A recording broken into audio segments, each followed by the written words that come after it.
Hello everyone, and welcome back to my channel. Today, we're going to delve into the chilling case of one of the most terrifying serial killers in American history, the BTK Killer.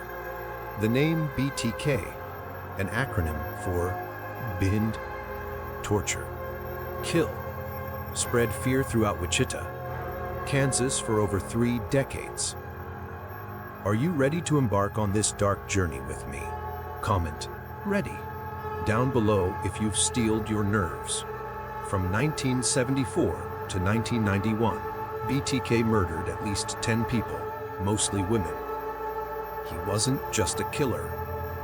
He turned murder into a sick art form. With gruesome tortures and taunting letters sent to the police and the media, he reveled in the fear he instilled, thrived on the media attention. Have you ever wondered what creates a monster like BTK? Was it a troubled childhood, a mental illness, or simply innate cruelty? In this video, we will analyze each crime, each letter, each clue, to paint a portrait of this cold-blooded killer. What do you think about BTK's modus operandi? Do you have any guesses about his motives? Share your thoughts in the comments section. Don't forget to like and subscribe to the channel to join me in uncovering the horrifying secrets behind the BTK Killer case. Take a deep breath, because this story is not for the faint of heart. Partura, the Trail of Terror. Let's now delve into the chilling chronicle of the BTK Killer, a journey into the heart of darkness that gripped Wichita, Kansas, for over 3 decades. This is a descent into a disturbing reality, a narrative riddled with acts of unspeakable cruelty. Consider this your solemn warning. The details that lie ahead are profoundly unsettling. The genesis of horror, the Otero family massacre, January 15, 1974. The story of BTK, like many nightmares, begins in an unassuming, ordinary suburban home. Here, in the heartland of America, lived the Otero family. Joseph, 38, a provider and protector; Julie, 33, a loving wife and mother; and their 2 young children, Joseph Juther, 9, his eyes full of boyish dreams, and Josephine, 11, a sweet girl on the verge of adolescence. Their lives, a tapestry of everyday moments, were brutally and irrevocably torn apart on that cold January morning. Imagine the scene: Charlie Otero, the eldest son, returning home from school, expecting the familiar comfort of his family's presence. Instead, he was met with a silence more terrifying than any scream, a scene of unimaginable horror that would forever be seared into his memory. His family, his entire world, lay shattered within those walls. Each member had met a horrific end, a carefully orchestrated tableau of death designed by a meticulous and malevolent mind. Joseph Otero, the patriarch, the pillar of the family, found bound, his mouth cruelly silenced with a gag. His life had been extinguished by the cold, unforgiving pressure of a rope around his neck. He had fought. That much was evident in the subtle disarray of the room. But his struggle had been in vain. Julie Otero, the heart of the home, also bound and gagged, a rope biting into her delicate skin. But her ordeal didn't end with the brutal theft of her breath. Evidence suggested a violation even more profound, an assault that extended beyond the physical, a desecration of her very being. Even in death, Joseph Otero G. Don Curé, tender life, a future unfulfilled, snuffed out before it could truly blossom. Bound, a plastic bag, callously suffocating his youthful cries, his small body stilled by strangulation. The image is haunting, a child robbed of his tomorrows, his laughter silenced forever. Josephine Otero. The horror culminated in the fate of young Josephine. Bound, her small frame forced into a kneeling position, a rope around her neck, she was found suspended in a grotesque parody of prayer, a macabre mockery of innocence. The evidence of sexual assault was a chilling testament to the depths of the killer's depravity, a sickening violation that stained the soul. A single, repulsive clue remained at the scene, a semen stain near Josephine's violated body. This, in the rudimentary days of forensic science, was a flickering candle in the darkness, a potential key to unlocking the killer's identity. Yet, the technology of the time was in its infancy, unable to decipher the complex genetic code contained within. Imagine the frustration of the investigators, holding a vital piece of the puzzle, the DNA of the perpetrator, yet lacking the means to interpret its secrets. Adding a layer of macabre fascination to this horrific tableau, the killer, in his twisted logic, absconded with a watch belonging to Joseph Otero and a radio. These were not mere thefts driven by material greed. They were trophies, the first acquisitions in a collection that would grow with each subsequent atrocity. They were symbols of his power, his dominance over his victims, a chilling testament to his burgeoning pathology, a dark seed of obsession taking root. The Otero family massacre was not merely a crime. It was a statement, a grand, horrific overture. It was BTK's calculated and brutally executed debut, a performance designed to shock, to terrify, and to establish his absolute control over life and death. The sexual assault of the female victims underscored a deep, seated, twisted desire, a need not just to kill, but to defile and degrade.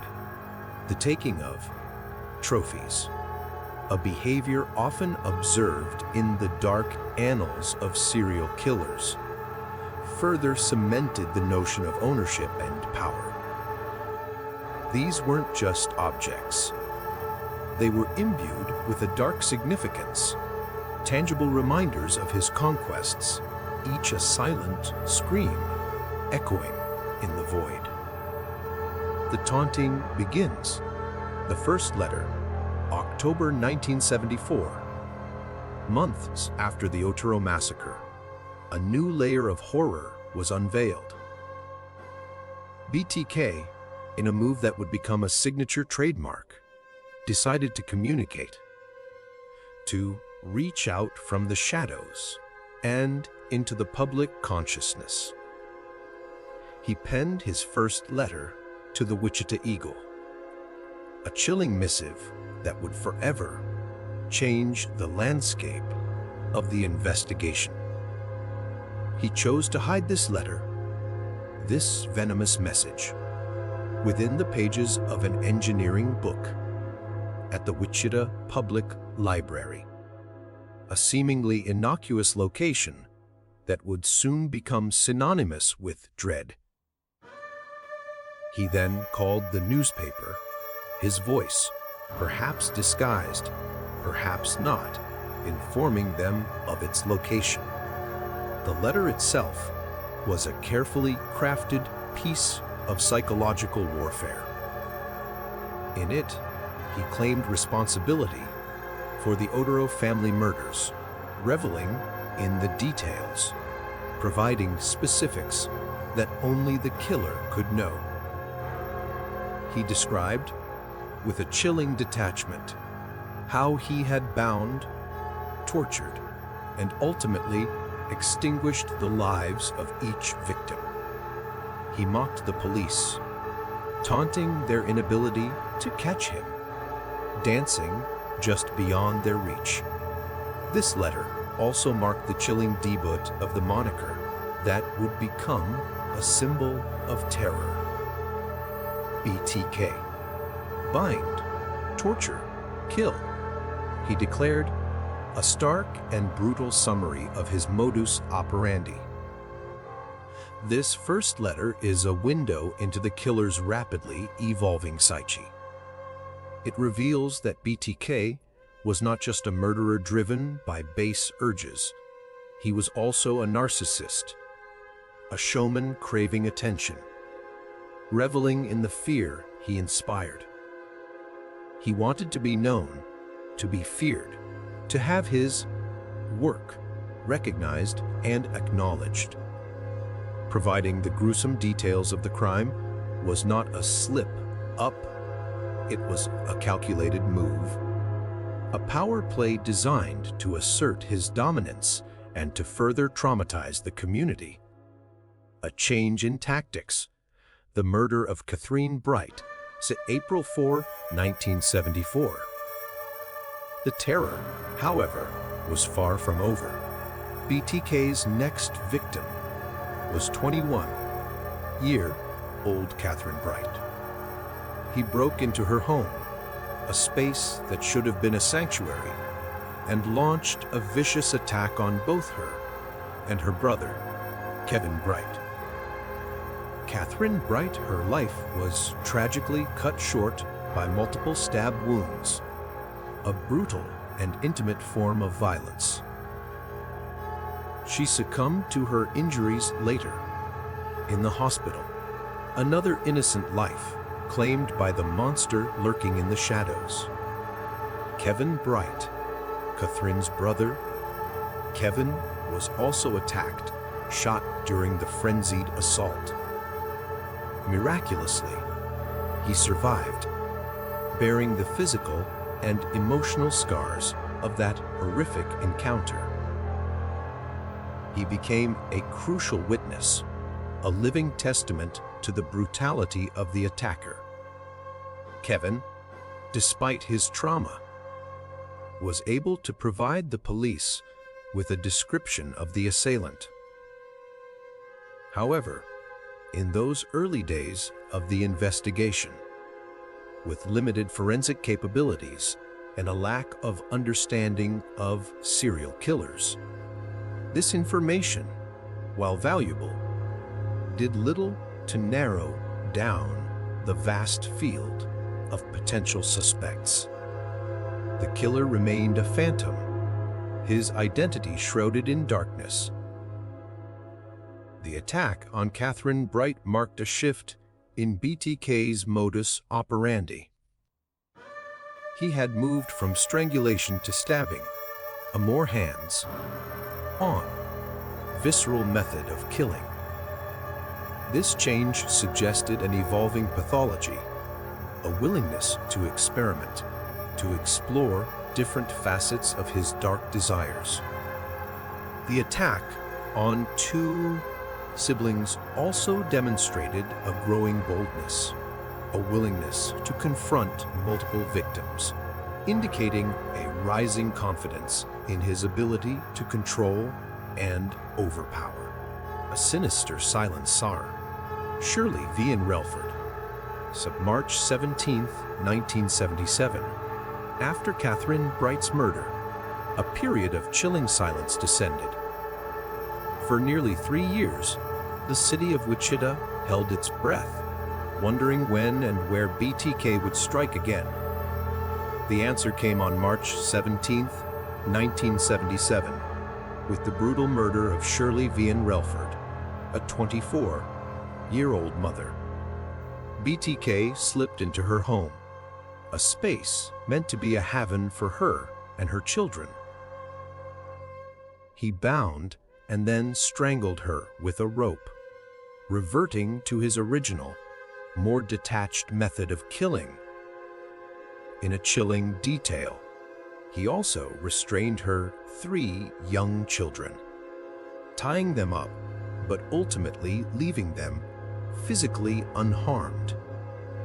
They were left to discover their mother's lifeless body, a trauma that would forever mark their lives. The murder of Shirley Vian Relford saw a return to BTK's initial method of strangulation, suggesting a comfort level with this particular form of violence. The decision to spare the children, however, is a point of much speculation and analysis. Was it a flicker of conscience in the heart of a monster? Or was it a calculated move? A way to amplify the terror, to leave living witnesses who would forever be haunted by the memory of their mother's murder. Some theorize it was a practical decision. They were not his intended target. A taunting call. Nancy Fox, December 8, 1977. The year 1977 proved to be a horrific turning point. Just months after Shirley Vian Relford's murder, BTK struck again. His next victim was Nancy Fox, a 25-year-old woman living alone, a fact that likely made her a target for the predator. He entered her apartment, a space that should have been her refuge. There, he bound her and strangled her with a belt, a personal item belonging to the victim, adding another layer of violation to the crime. But this time, BTK added a new, chilling element to his ritual. He made a phone call to the police, a taunting, calculated move designed to further his reign of terror.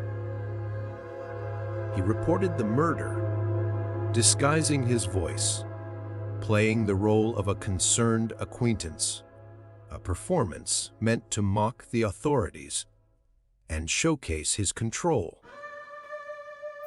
He even left a message, "Sorry, but not truly sorry." The murder of Nancy Fox marked a significant escalation in BTK's behavior.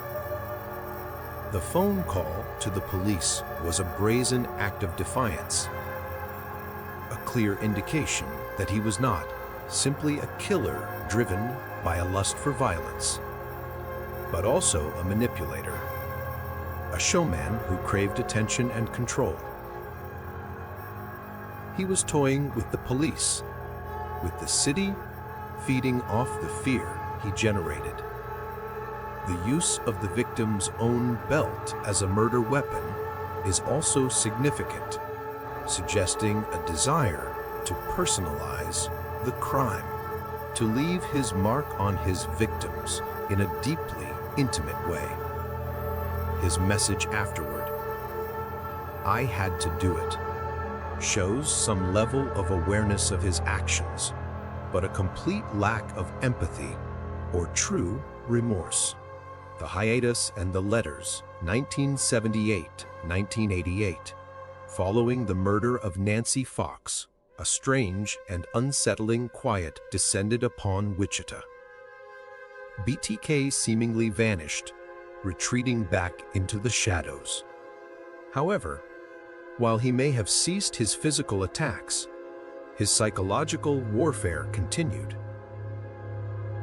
He began sending letters and cryptic messages to the media and, at times, directly to law enforcement, often taunting and vaguely threatening, keeping the public on edge, a constant, looming threat. In 1978, he sent a poem to KKE TV, a local television station.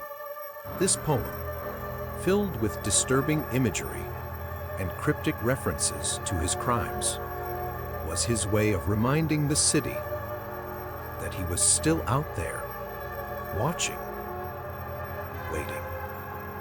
He also sent a letter to the Wichita Public Library, threatening to attack a female employee, a threat that, while not carried out, served to further amplify the climate of fear. He was a ghost, a phantom, but his presence was felt everywhere. Throughout the 1980s, BTK continued this pattern of sending taunting letters, poems, and even drawings to the media and the police. These communications were filled with disturbing details about his crimes, often accompanied by macabre illustrations and twisted, unsettling verse. They were a window into his dark, twisted mind, a glimpse into the abyss that threatened to consume him. And through these letters, he sought to drag the city, the police, and anyone who dared to look into that same darkness with him. The drawings were crude, but disturbing, often showing victims in positions he had placed them in. This period of apparent inactivity, punctuated by bursts of disturbing communication, reveals much about BTK's psychology. He was not simply driven by a need to kill. He was also driven by a need for attention, for recognition, for validation of his twisted self, image as a powerful, terrifying figure. The letters and poems were his way of maintaining control, of keeping the city in a state of perpetual fear, even in the absence of physical violence. They were a testament to his narcissism, his need to be seen, to be heard, to be feared. His ego was fragile, needing constant attention and validation. The return to Violencer, Marine Hedge, at April 27, 1985, after years of lurking in the shadows, leaving only cryptic and threatening messages in his wake. BTK finally emerged to claim another victim. On April 27, 1985, he shattered the perceived safety of Wichita once more, ending his hiatus with the brutal murder of his neighbor, 53-year-old Marine Hedge. He had been closed the whole time, a wolf in their midst. He entered her home, a space made vulnerable by its proximity to his own, and strangled her with his bare hands. This was a significant departure from his previous methods, a more intimate and physically demanding act of violence. After killing her, he transported her body to another location, where he engaged in further acts of depravity, photographing her lifeless form in various poses, a grotesque and disturbing ritual that spoke volumes about his twisted desires. The murder of Marine Hedge marked a turning point in BTK's criminal evolution. The decision to kill a neighbor, someone living in such close proximity to him, demonstrated a chilling escalation in his confidence and his willingness to take risks. He was no longer just a predator stalking strangers in the night. He was a monster hiding in plain sight, capable of striking at the heart of his own community. The act of photographing his victim after death further underscored his need for control and his desire to create lasting mementos of his horrific acts, trophies of a different, far more disturbing kind. A familiar pattern. Vicky Weggerl, September 16, 1986. Just over a year later, on September 16, 1986, BTK claimed another victim, Vicky Weggerl, a 28-year-old mother. He broke into her home, his presence a violation of her sanctuary, and, using a ligature, strangled her to death.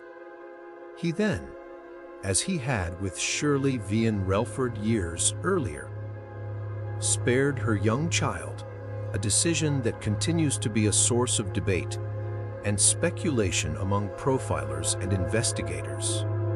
He called 911 after, reporting his own crime to authorities, as he often did.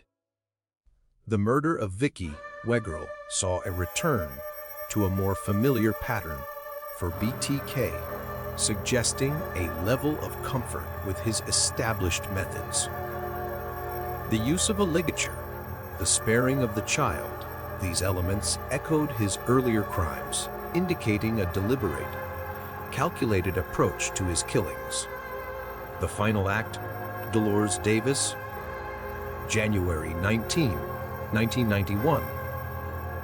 The final, brutal chapter in BTK's reign of terror was written on January 19, 1991, with the murder of Dolores Davis, a 62-year-old woman living alone.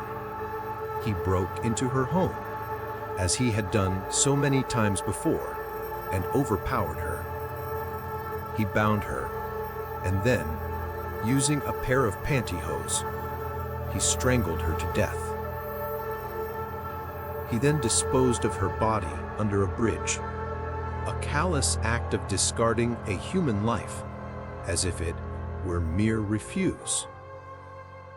This was to be his last known murder, the closing act of a horrific performance that had spanned nearly 2 decades.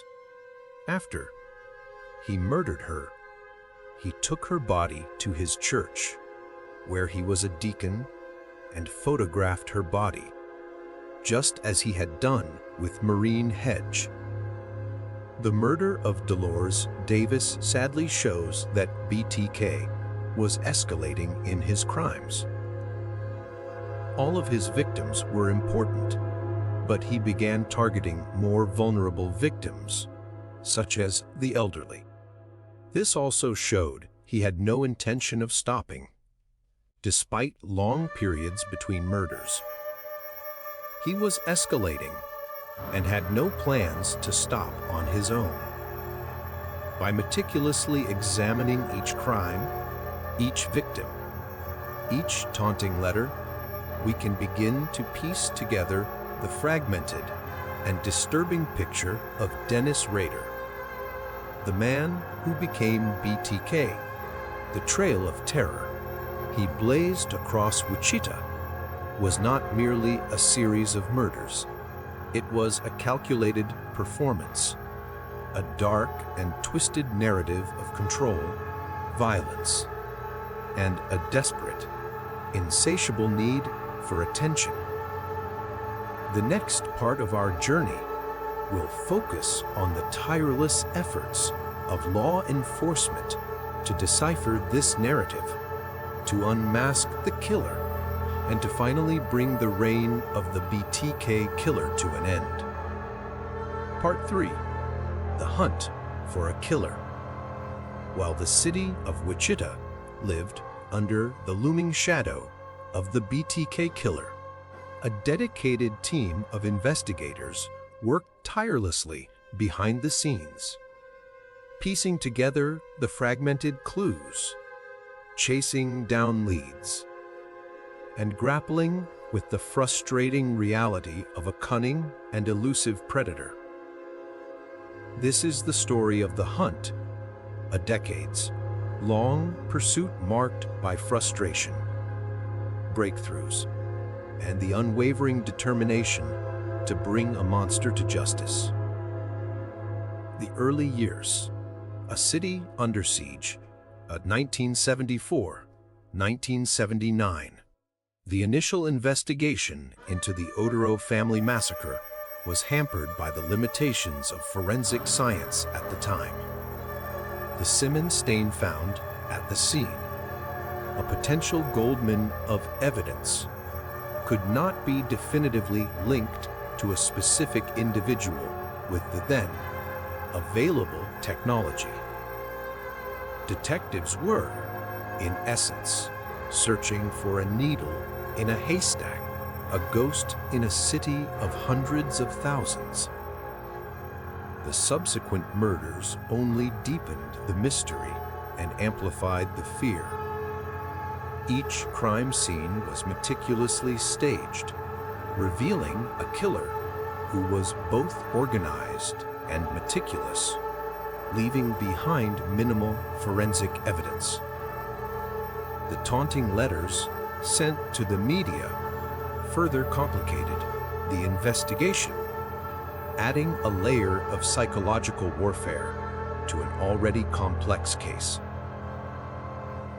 The Wichita Police Department, facing mounting pressure and a growing sense of public panic, formed a dedicated task force. Detectives worked around the clock, interviewing witnesses, chasing down leads, and painstakingly analyzing every piece of evidence, no matter how small. They were chasing a phantom, a killer who seemed to be always one step ahead. The early years of the investigation were characterized by a sense of urgency and frustration. The police were dealing with a new breed of criminal, a serial killer who was both intelligent and elusive. The lack of advanced forensic technology, coupled with the killer's meticulous nature and his taunting communications, created a seemingly insurmountable challenge. They were outmatched, and they knew it. They needed to evolve to catch this new type of killer. The Ghostbusters and the search for a pattern as 1984. As the years passed and the BTK case grew colder, a new initiative was launched in 1984. A specialized task force, nicknamed the Ghostbusters, was assembled, bringing together seasoned detectives, forensic experts, and criminal profilers. Their mission to examine the existing evidence, apply new investigative techniques, and try to breathe new life into the stalled investigation. The Ghostbusters meticulously reviewed every detail of the previous crimes, searching for patterns, connections, anything that might have been overlooked. They consulted with the FBI and other experts in the field of serial killers, hoping to gain a better understanding of the psychology of the man they were hunting. The team began to develop a profile of the killer based on his choice of victims, his methods, and his communications. The formation of the Ghostbusters marked a turning point in the investigation. It represented a renewed commitment to solving the case, a recognition that a fresh perspective and specialized expertise were needed. The team's focus on behavioral analysis and criminal profiling was a crucial step forward, allowing them to move beyond the limitations of traditional investigative methods and begin to understand the mind of the killer they were hunting. The DNA revolution and a glimmer of hope is 1985-1991. The mid-1980s saw the dawn of a new era in forensic sciences, the development of DNA analysis. This revolutionary technology offered the potential to identify individuals based on their unique genetic code, a breakthrough that promised to transform criminal investigations. The Wichita Police Department, recognizing the potential of this new technology, submitted the semen sample collected from the Otero crime scene for DNA analysis. While the technology was still in its early stages and not yet sophisticated enough to provide a definitive identification, it did allow investigators to eliminate potential suspects, narrowing the focus of their investigation. The advent of DNA technology injected a new sense of hope into the BTK investigation.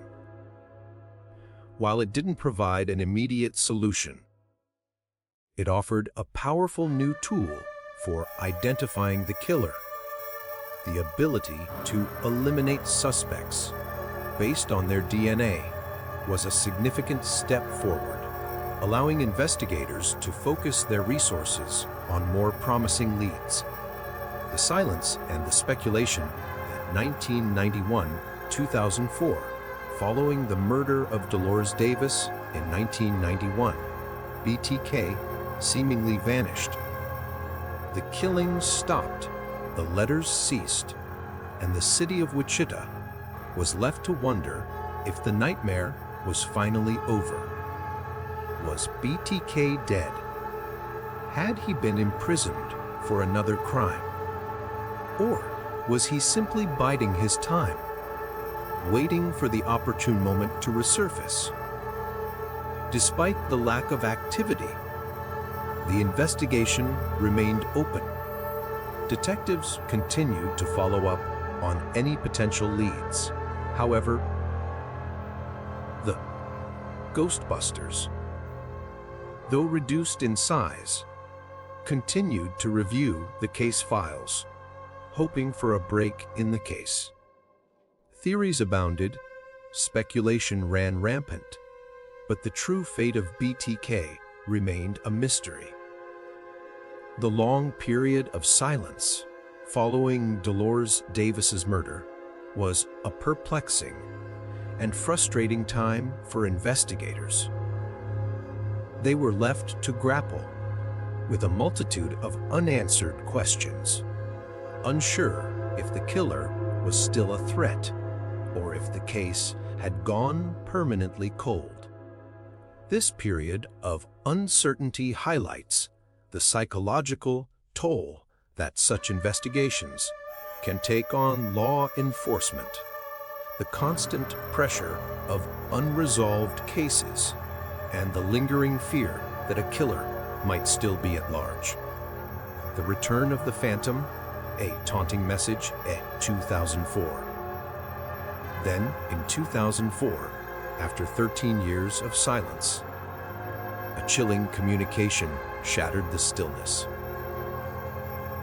A letter addressed to the Wichita Eagle arrived, containing a chilling claim of responsibility for the murder of Vicki Wegrel. The letter included details of the crime that had never been publicly released, confirming the authenticity of the communication. BTK had resurfaced. The letter sent shockwaves through the city and galvanized the police department. A new task force was assembled, headed by Lieutenant Ken Landwehr, a veteran investigator with a deep understanding of the BTK case. The team included members of the original Ghostbusters, as well as new detectives, forensic experts, and analysts. They were determined to finally bring the killer to justice. BTK's return, after more than a decade of silence, was a pivotal moment in the investigation. It reignited the hunt, providing new evidence and a renewed sense of urgency. The inclusion of details about the Wegerle murder that had never been made public was a crucial factor in confirming the authenticity of the letter and refocusing the investigation. It was a message saying he was back. The cat and mouse game. A fatal mistake to 2004-2005. The 2004 letter was just the beginning. Over the next several months, BTK engaged in a twisted game of cat and mouse with the police and the media, sending a series of letters, packages, and cryptic messages. He provided clues, taunted investigators, and seemed to revel in the renewed attention. In one of his communications, he asked the police if a floppy disk could be traced. He wanted to send more detailed writings, but he was concerned about being identified. The police, in a calculated move, responded publicly, assuring him that a floppy disk would be untraceable. It was a calculated risk, a desperate attempt to encourage further communication, hoping the killer would make a mistake. And he did. BTK sent a floppy disk to a local television station. The seemingly innocuous disk contained a metadata file, which, unbeknownst to the killer, contained digital fingerprints that could potentially identify the computer and the user who created the document. This was the break the investigators had been waiting for. The final phase of the BTK investigation was a high-stakes game of cat and mouse, with the police using psychological tactics to try to outwit the killer. BTK's desire for attention, his need to control the narrative, ultimately led to his downfall. His question about the floppy disk, a seemingly innocent inquiry, revealed his vulnerability and ultimately paved the way for his capture. It was his ego that brought him down, his need to be smarter than law enforcement. The digital trail unmasking the killer's 2005, the metadata on the floppy disk provided crucial clues. It contained the words Christ Lutheran Church and the name Dennis. Further investigation revealed that the document had been modified on a computer at the church. This was a significant lead, narrowing the focus of the investigation to individuals associated with that specific location. Detectives quickly learned that Dennis Rader was the president of the church council. This information, combined with other evidence, including a possible sighting of Rader near one of the drop locations for BTK's communications and his resemblance to a previously developed suspect profile, made him the prime suspect. The fact that a black Jeep Cherokee was seen by witnesses and Rader drove one also helped. The discovery of the metadata on the floppy disk was a turning point in the investigation. It was a testament to the power of forensic technology meticulous work of the investigators. Digital trail led them directly to Dennis Rader, a man who had lived in their midst for decades, hiding in plain sight. The DNA match, confirmation, and capture, S-2005. With Rader now the prime suspect, investigators needed definitive proof. They obtained a sample of his daughter's DNA through a court order from a pap smear she had done years earlier. They compared it to the DNA from the Otero crime scene. While not a direct match, it confirmed a familial link, indicating that the killer was likely a close relative of Rader's daughter. This was the final piece of the puzzle. On February 25, 2005, Dennis Rader was arrested while driving near his home in Park City, a suburb of Wichita. The man who had terrorized the city for over 30 years, the elusive BTK Killer, was finally in custody. The use of familial DNA was a groundbreaking technique that ultimately sealed Rader's fate. It was a testament to the advancements in forensic science and the determination of the investigators to utilize every available tool to solve the case.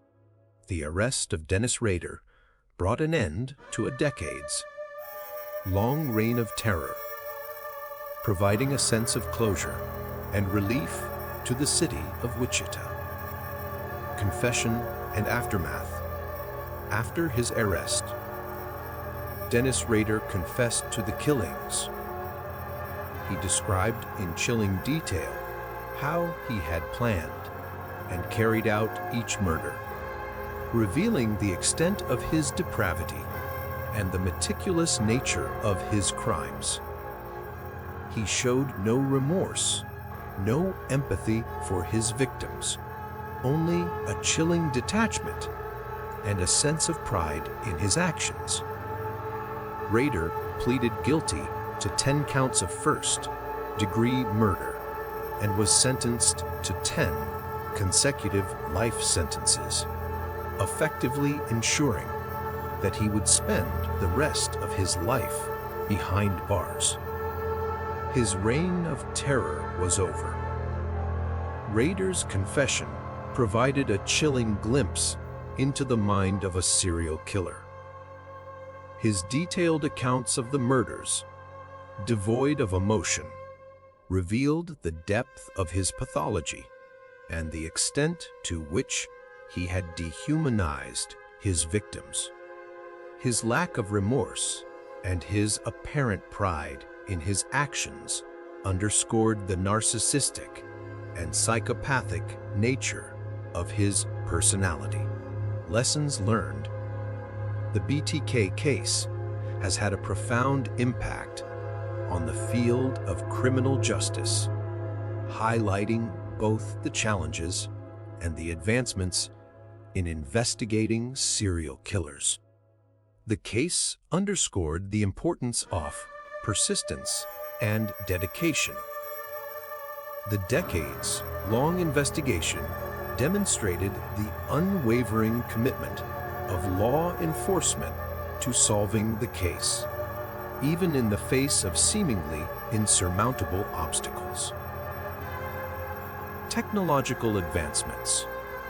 The case showcased the transformative power of forensic science, particularly DNA analysis, in identifying and apprehending criminals. Inter-agency collaboration.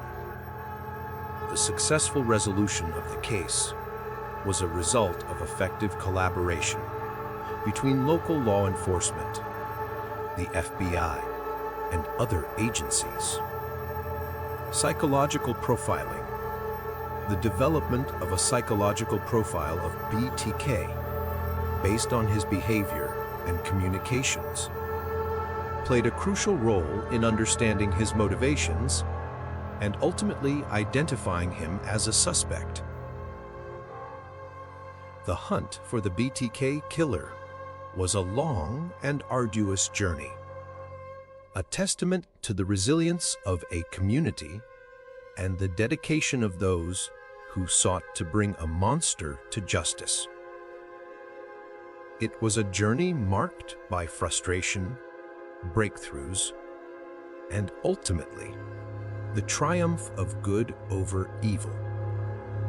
The lessons learned from this case continue to inform and shape the way law enforcement approaches the investigation of serial killers, ensuring that the legacy of BTK is not only one of terror, but also one of progress in the pursuit of justice. Part 4. The Mind of a Monster. We've followed the trail of terror, witnessed the painstaking investigation, and now we must confront the most unsettling question: what made Dennis Rader into the BTK Killer? What forces, what demons, what twisted desires drove him to commit such unspeakable acts? This is a journey into the abyss of the human psyche, a search for understanding within the heart of darkness. Early warning signs: a troubled youth. Dennis Rader's outward appearance was one of normalcy, even of a pillar of the community. He was a husband, a father, a church council president, a Cub Scout leader, a seemingly ordinary man living an ordinary life. But beneath this carefully constructed facade lurked a dark and disturbing reality, a secret life filled with violent fantasies and a growing compulsion to act upon them. While Rader's childhood was not overtly marked by abuse or trauma, as is often the case with serial killers, there were subtle indicators, whispers of a darkness that was taking root. In his own writings and confessions, Rader revealed a fascination with violence and control from a young age. He described incidents of torturing animals, a behavior often cited as a red flag for future violent tendencies. He also admitted to developing elaborate sexual fantasies involving bondage and domination, fantasies that would later become a horrifying reality. The presence of these early warning signs, particularly the animal cruelty and the violent sexual fantasies, suggests a developmental trajectory that was veering toward a dangerous precipice. While not all individuals who exhibit such behaviors become serial killers, these are recognized indicators of a potential for future violence, a sign that empathy and normal social constraints may be absent or underdeveloped. It is important to note that not everyone with these tendencies commits violent crimes. Many factors are at play. The role of fantasy, fueling the fire. For Dennis Rader, fantasy played a crucial role in the development and escalation of his violent urges. He meticulously crafted elaborate scenarios in his mind, detailed scripts in which he held absolute power over his victims, subjecting them to his every whim. These fantasies were not fleeting thoughts. They were a consuming obsession, a parallel world in which he could explore his darkest desires without consequence. He collected materials that fueled his fantasies, including books and magazines on bondage and domination. He also began to create his own props, items that he would later use in his crimes. These included ropes, chains, masks, and other instruments of restraint and torture. He even kept a journal, a disturbing chronicle of his fantasies and plans, a blueprint for the horrors he would later inflict. The role of fantasy in the development of Rader's pathology cannot be overstated. It was in the realm of fantasy that he first explored his violent urges, where he rehearsed his crimes, where he honed his methods. The collection of materials and the creation of props were not merely symbolic acts. They were a tangible manifestation of his fantasies, a bridge between the imagined world and the real one. His fantasies became an incubator for his violent desires, nurturing them, shaping them, and ultimately driving him to act. Narcissism and the need for control. A core element of Rader's psychology was a profound narcissism, a grandiose sense of self-importance, and an insatiable need for control. This manifested in his interactions with the world, in his desire to dominate and manipulate others, and most chillingly, in his crimes. His choice of victims, often women he perceived as vulnerable, was not random. It was a deliberate selection, a reflection of his need to exert power over those he deemed weaker. The act of binding, torturing, and ultimately killing his victims was the ultimate expression of this need for control, a terrifying demonstration of his power over life and death. His taunting letters to the police and the media were another manifestation of his narcissism. He wasn't simply trying to evade capture. He was seeking attention, validation, even admiration for his work. He saw himself as a master criminal, a cunning adversary, and he wanted the world to acknowledge his perceived brilliance. Rader's narcissism was a driving force behind his crimes. It fueled his desire for control, his need to dominate, and his craving for recognition. His crimes were not just about sexual gratification or the release of violent urges. They were about power, about asserting himself as a force to be reckoned with. The taunting letters, the carefully staged crime scenes, the meticulous planning, all of these were elements of a carefully constructed performance, designed to showcase his perceived superiority and to feed his insatiable ego. The mask of sanity. A double life. One of the most disturbing aspects of the BTK case is the stark contrast between Rader's public persona and his hidden, monstrous self.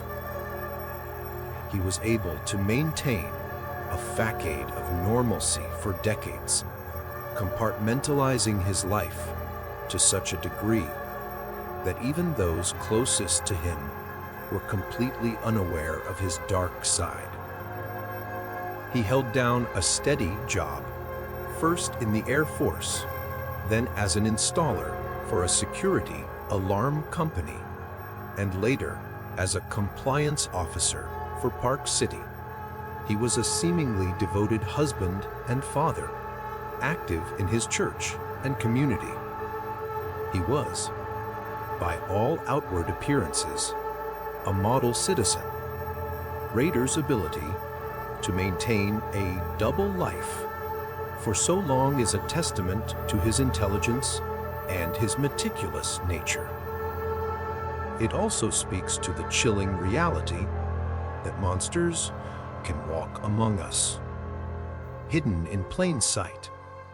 His seemingly normal exterior was a carefully constructed mask, a shield that protected him from scrutiny and allowed him to operate undetected for decades. This ability to compartmentalize, to separate his two lives so completely, is a hallmark of many serial killers, allowing them to function in society while harboring dark, violent secrets. Psychopathy and the absence of empathy. While not formally diagnosed, many experts believe that Dennis Rader exhibited strong traits of psychopathy. Psychopathy is a personality disorder characterized by a lack of empathy, remorse, and guilt, coupled with a manipulative and often superficially charming demeanor. Rader's chilling detachment in describing his crimes, his complete lack of remorse for the suffering he inflicted, and his apparent inability to comprehend the emotional impact of his actions on his victims and their families, all point towards a psychopathic personality. The absence of empathy is a defining characteristic of psychopathy. It is this fundamental lack that allows individuals like Rader to commit acts of extreme violence without experiencing guilt or remorse. They view their victims not as human beings, but as objects, as pawns in their twisted games. Rader's cold, calculated descriptions of his crimes, his focus on the technical details, rather than the emotional impact, are chilling examples of this lack of empathy. Possible paraphilias.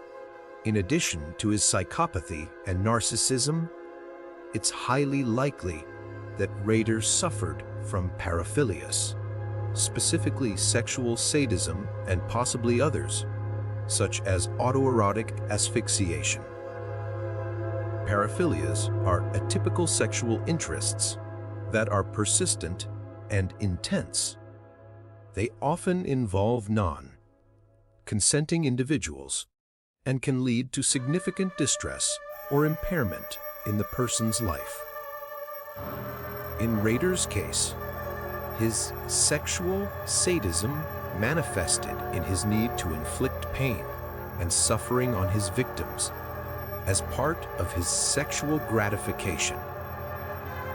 The elaborate bondage and torture rituals he engaged in were not simply means to an end.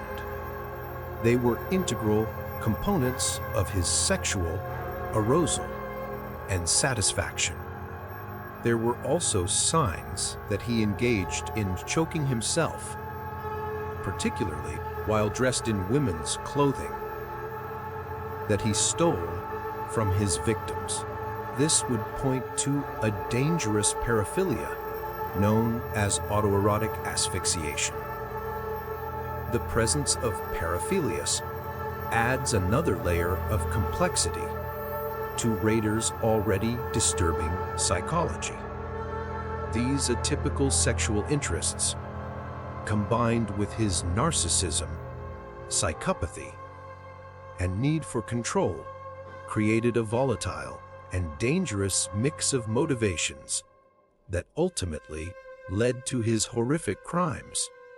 The Factor X.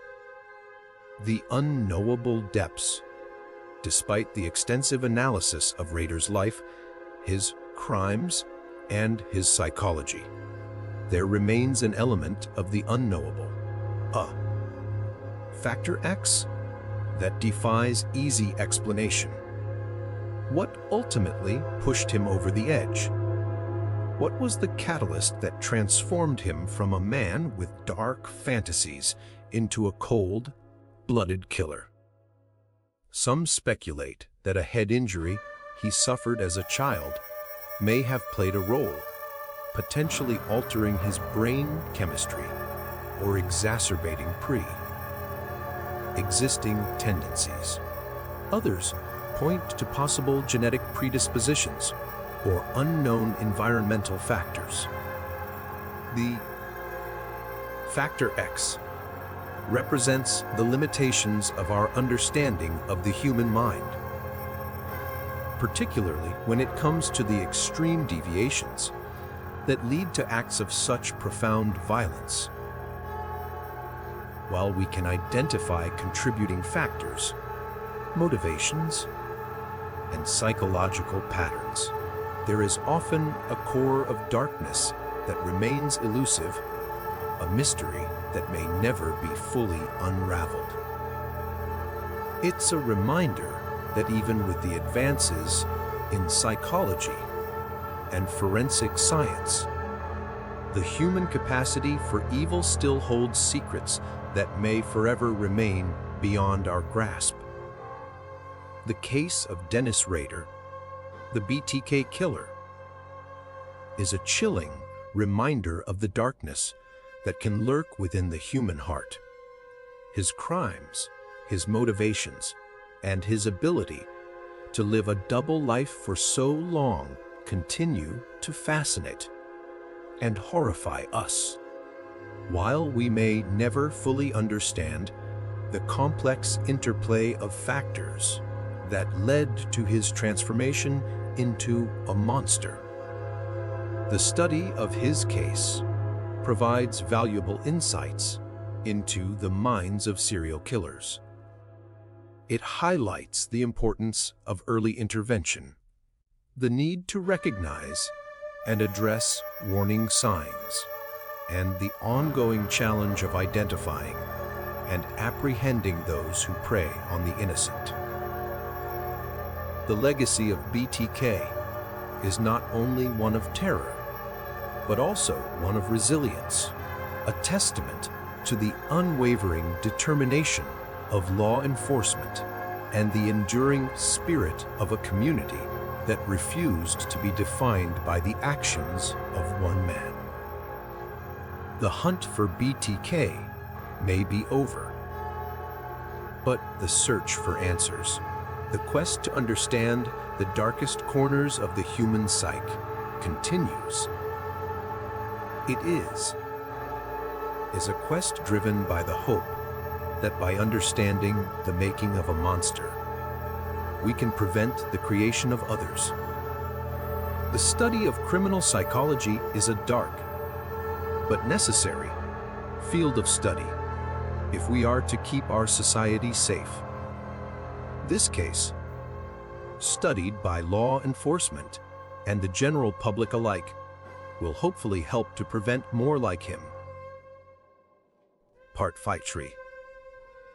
The end. The capture of Dennis Rader, the BTK Killer, brought an end to a reign of terror that had spanned over 3 decades. His arrest was not just the closing of a case file. It was the lifting of a dark cloud that had hung over Wichita for far too long. The tireless work of law enforcement, the advancements in forensic science, and the unwavering determination to seek justice finally prevailed. But the story of BTK is more than just a true crime narrative. It's a stark reminder of the capacity for evil that can reside within seemingly ordinary individuals. It's a testament to the importance of vigilance, the need to recognize warning signs, and the crucial role of community in keeping our society safe. And perhaps most importantly, it is a story about never giving up hope.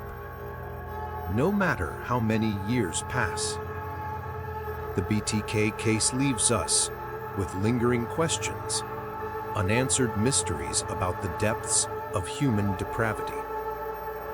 But it also offers a glimmer of hope. The hope that through understanding, through research, and through continued advancements in the field of criminal psychology, we can better identify, apprehend, and ultimately prevent such monsters from walking among us. Thank you for joining me on this dark and difficult journey. If you found this video informative and thought-provoking, please like and share it with others who might be interested. And don't forget to subscribe to my channel for more explorations into the world of true crime, criminal psychology, and the mysteries of the human mind. Your support helps me continue to create content that sheds light on these important topics. Until next time, stay vigilant, stay informed, and stay safe.